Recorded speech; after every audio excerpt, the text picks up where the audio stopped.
Salam sejahtera untuk kita semua.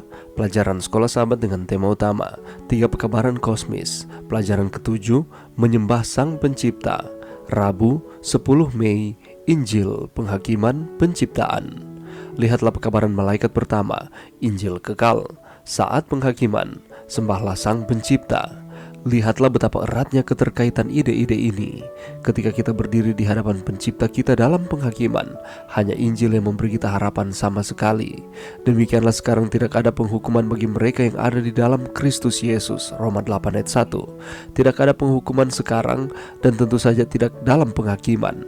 Pekabaran mengenai Allah sebagai pencipta begitu penting untuk menyajikan kebenaran, terutama ketika evolusi mengenakan pakaian Kristen mengancam untuk menghancurkan seluruh fondasi iman Kristen. Namun, di tengah serangan pemikiran evolusioner, Tuhan telah membangkitkan sebuah gereja, suatu umat yang namanya sendiri merupakan saksi menentang gagasan evolusi, suatu umat yang akan mewartakan kebenaran dasar Allah sebagai pencipta dan penebus kita. Bacalah Efesus 3 ayat 9, Kolose 1 ayat 13-17, Wahyu 4 ayat 11, dan Roma 5 ayat 17-19. Apa yang diajarkan ayat-ayat ini tentang Yesus sebagai pencipta dan penebus? Lihatlah betapa eratnya ikatan Yesus sebagai pencipta dengan Yesus sebagai penebus. Saat perannya sebagai pencipta dikecilkan, seperti yang pasti dilakukan oleh evolusi, perannya sebagai penebus kita juga dipertanyakan. Yesus datang untuk menebus kita dari dosa, dari kematian, dari penderitaan, dan dari kekerasan. Apakah dosa, kematian, penderitaan, dan kekerasan seperti yang diajarkan evolusi adalah sarana penciptaan itu sendiri? Tuhan menebus kita dari proses yang Dia gunakan untuk menciptakan kita. Ini adalah kebohongan yang berbahaya, dan yang membuatnya lebih buruk adalah bahwa teori evolusi mengolok-olok gagasan kematian Yesus di kayu salib. Mengapa?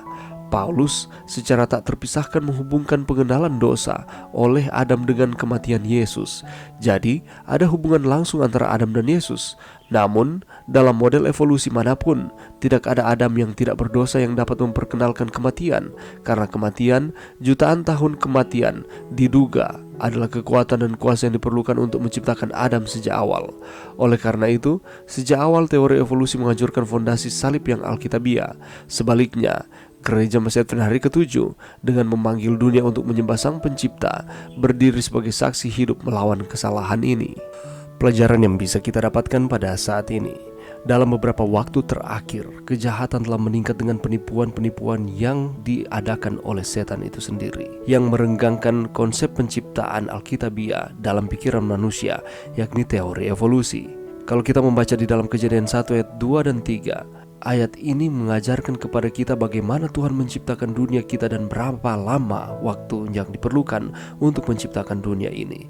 Bahkan dengan membaca akan ayat ini, secara umum menyatakan 2 poin tentang cerita penciptaan. Pertama, segala sesuatu telah direncanakan dan diperhitungkan oleh Tuhan, tidak serampangan, sewenang-wenang, atau karena kebetulan.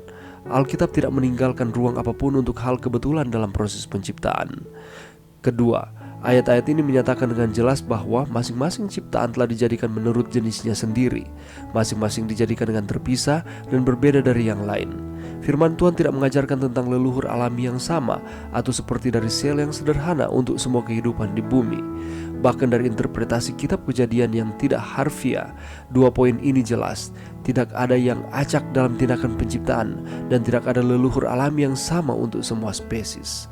Sekarang, seiring dengan evolusi yang disampaikan oleh Charles Darwin, yang di dalam berbagai bentuk mengajarkan 2 hal, acak atau serampangan, dan satu leluhur yang sama untuk semua spesies. Dan kita tahu bersama akan teori mengenai evolusi ini. Kata evolusi berarti suatu perubahan yang terjadi terus-menerus secara lambat, dan dicetuskan oleh Charles Darwin di tahun 1809 sampai 1882. Seorang ilmuwan asal negara Inggris yang menemukan hasil penelitian di Pulau Galapagos. Dia disebut sebagai bapak evolusi karena memiliki data yang lebih lengkap untuk menguatkan teori evolusi. Tetapi apakah teori evolusi sesuai dengan fakta Alkitab? Nyatanya itu berbeda. Contoh yang lain ialah menurut teori bahwa nenek moyang adalah kera. Tetapi apakah betul seperti itu? Kalau kita lihat di dalam Kejadian 2 ayat 7, di sana dikatakan ketika itulah Tuhan Allah membentuk manusia itu dari debu tanah dan menghembuskan nafas hidup ke dalam hidungnya. Demikianlah manusia itu menjadi makhluk yang hidup. Jadi dengan kata lain bahwa Allah lah yang menciptakan akan manusia.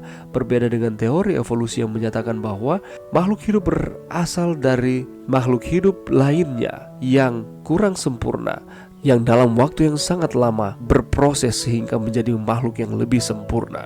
Dan pada saat ini manusia itu ada, tetapi bukanlah seperti itu. Firman Tuhan tidak mengajarkan seperti itu. Sekali lagi bahwa firman Tuhan tidak meninggalkan ruang apapun untuk hal yang kebetulan atau tiba-tiba dan dalam proses yang sangat lama di dalam penciptaan. Dan firman Tuhan juga tidak mengajarkan mengenai leluhur yang sama untuk semua spesies, karena di dalam penciptaan Allah sudah menciptakan dari hari ke hari spesies-spesies yang berbeda.